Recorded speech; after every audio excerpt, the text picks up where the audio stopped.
താങ്ങി നിർത്താൻ ആരെങ്കിലും ഉണ്ടെന്ന് കണ്ടാൽ ഉറുമ്പ് കടിച്ചാലും നിലവിളിക്കും.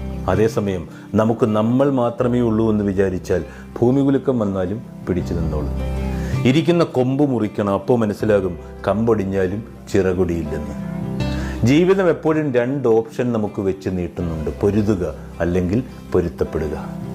പൊരുതണമെന്ന ആഗ്രഹം ഉള്ളിലൊതുക്കി പൊരുത്തപ്പെട്ടവരാണ് നമ്മൾ ഏറെയും. പരിശ്രമിക്കുമ്പോൾ പരാജയപ്പെടാം, എന്നാൽ പരിശ്രമത്തോട് പരാജയപ്പെടരുത്.